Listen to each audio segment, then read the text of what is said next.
masoya masu barbaɗar fassara.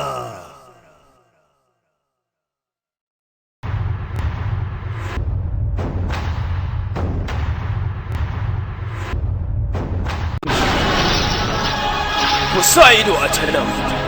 Ko da cewar idanuwa na sun kasance a rintse, ba zan iya rintse zuciyata ba. Wannan rayuwa ta ce ba zan iya bayarwa ba.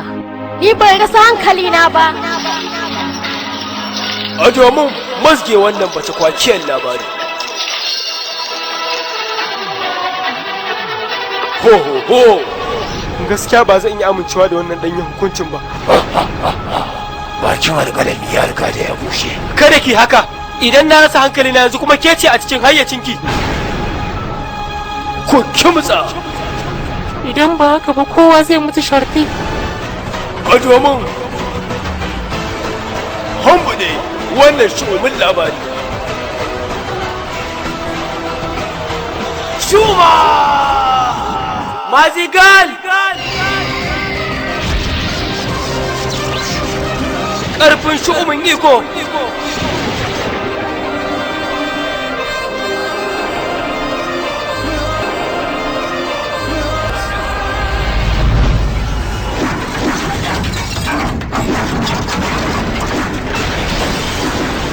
A zababban labarin da ke ɗauke da zallar siddabar shu'uma!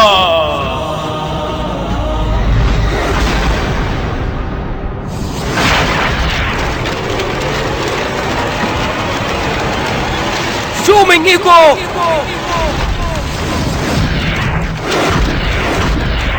Shu'uma sabon shiri mai tunkarowa.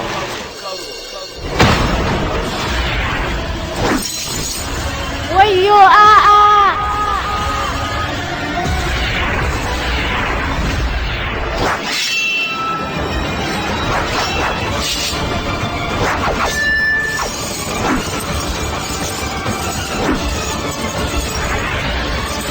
Shuma yana nan tafe. Sabuwar fassara. Babu wani wanda ya sai kaucewa kaddararsa kamar yadda baka isa ka saba wa ranar mutuwarka ba. Yaushe ne, wani lokaci ne, kuma menene sila? San babu wanda ya sani.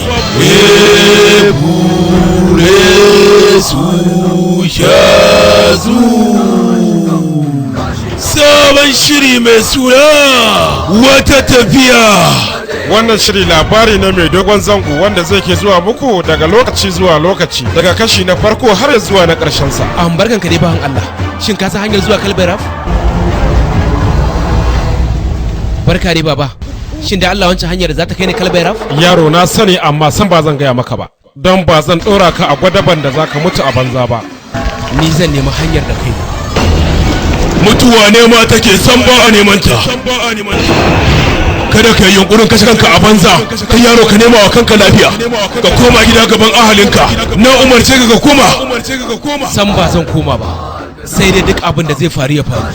To na rantse lallai kai ma za ka mutu. Na faɗa maka bana tsoron dukkanin abin da zai faru. To ai shikenan yaro, za ka yi dana sani. Kada da ku bari ya baku labarin wannan gayataccen shirin mai suna wata tafiya. Ya abin bauta, a gare ka muke roƙo. Muna a cikin matsananciyar matsala. Samsam bana tunanin zan rayu. Wannan shiri sabon labari ne wanda yake ya bambata da saura. Al'umman gari sai mutuwa suke, amma kuma san ba a san a bisa wani dalilin suke mutuwan ba, har lau kuma ba a san menene yake kashe su din ba. Ya abin bauta, kai ne wanda nake roƙo a lokacin da nake a cikin bukatu. Ka bayyana min wanda ya kashe dan uwana, ko wane ne shi. Ku dai kada ku bari ya ba ku labarin wannan kayataccen shiri mai suna wata tafiya yana nan tabe.